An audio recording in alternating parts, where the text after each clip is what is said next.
You know, before Bo Jackson, before Deion Sanders, and well before Dave Winfield, there was a Canadian, a very talented athlete, multi-sport athlete, just as good as any player in CFL history, and very good in NHL history. One of the most unheralded Toronto Maple Leafs of all time, but there's a reason why.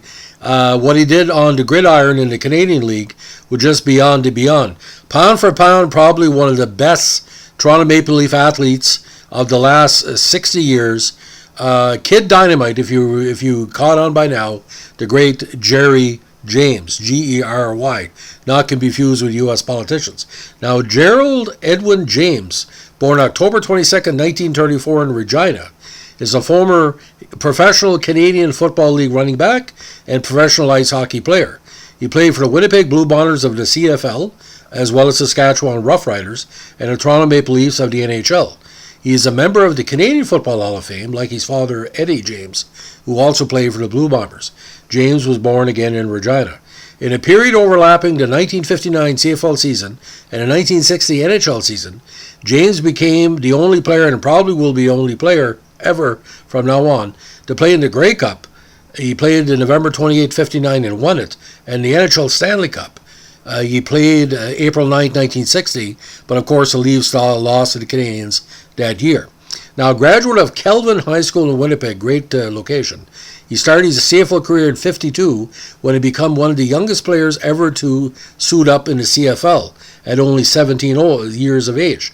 Tom Manastarski was several months younger when he joined the Alouettes in their pre-glory years of 1946. Now, as a kicker and running back in the Bombers' powerful run-by-committee system, read about it, it's quite interesting. He helped the team to 6 Grey Cup appearances, 53, 57, 58, 59, 61, and 62, earning titles in 58, 59, 61, and 62. This committee system over the years included Lauren Benson, Tom Casey, Leo Lewis, Bob McNamara, and Charlie Shepard. In the 57 season, James scored 19 touchdowns, one short of the record set a year earlier by Pat Abruzzi. He did, however, set an NFL record with 18 rushing touchdowns, which stood alone until it was tied by the great Jim Germany of the Edmonton Eskimos in 81, and was finally surpassed by Mike Pringle with 19 in the 2000 season. That campaign, he rushed the ball 197 times for 1,192 yards, and was part of the Blue Bombers' vaunted offense in that decade. He stayed with them until 63, then played in 64 again with Saskatchewan. When he retired from the CFL, James was the second all-time leading Canadian running back with totals of 944 carries for 5,554 yards and 57 TDs, behind only the great Norman Kwong. James was a two-time winner, 54 and 57 of the CFL's Most Outstanding Canadian Award, which is part of the annual CFL award system.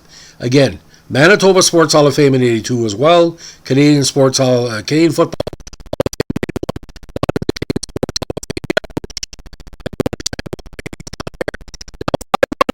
185 as a right winger, very, very durable player for the Maple Leafs. Now, he played pro hockey between 1954 and 1961. He played a grand total of 164 games in the NHL for the Buds over 5 seasons in the late 50s, from 55 to 1960. He played in 15 of those games in the postseason. He finished with 41 career points, 15 goals, and 26 assists. Now, at the age of 16, he played with the Winnipeg Monarchs junior hockey squad in the 51 Memorial Cup, which they lost, of course. The Toronto Maple Leafs, who owned James's professional hockey rights, decided to move him to Toronto to play to the Marlies, which was the top junior team in Canada at the time.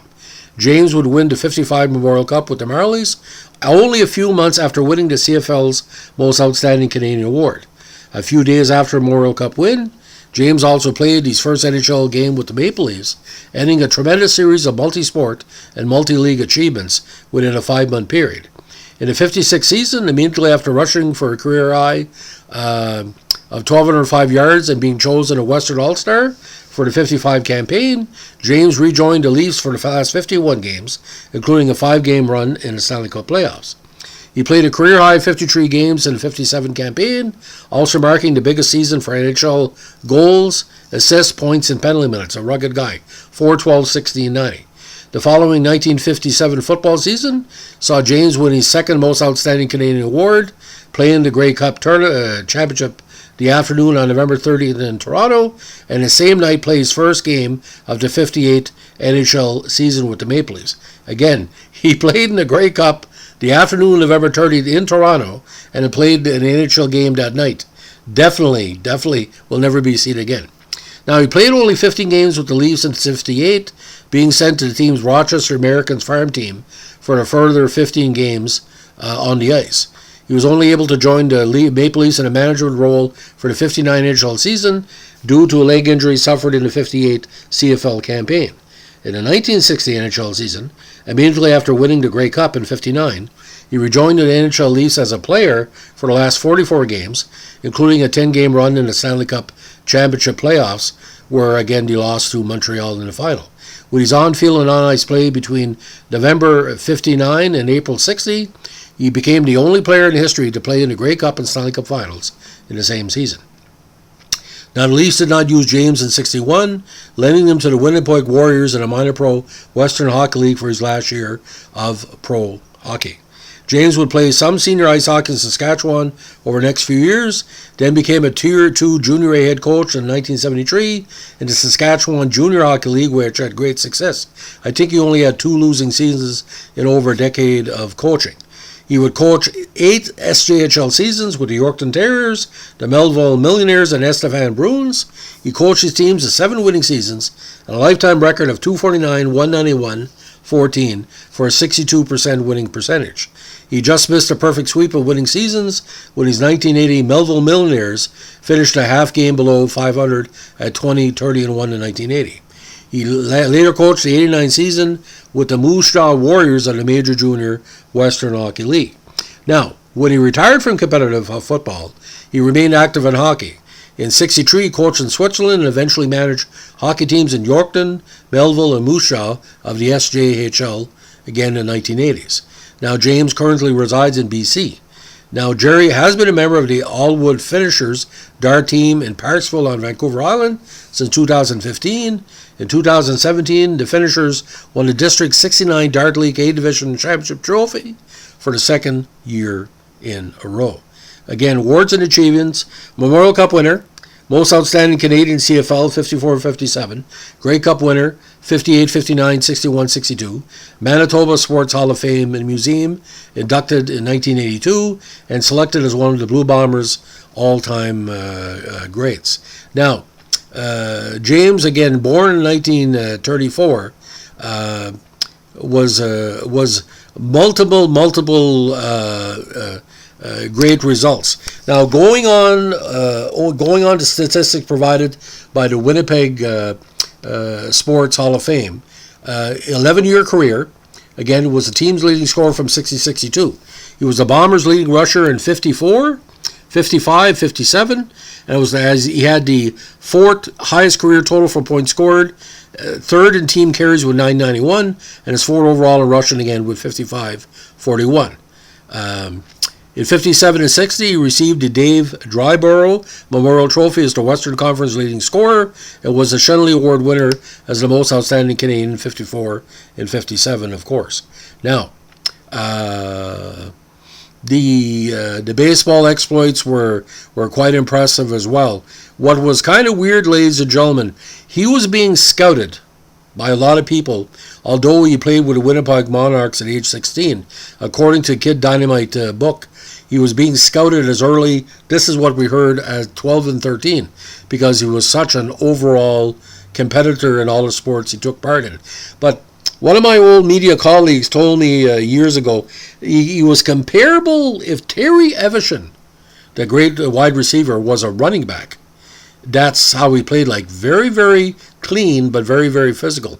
My God, they don't call you Kid Dynamite for nothing. Only few athletes in major sports history have been called Kid Dynamite. Antonio Cervantes, I think. I could be wrong. That's the Latino one.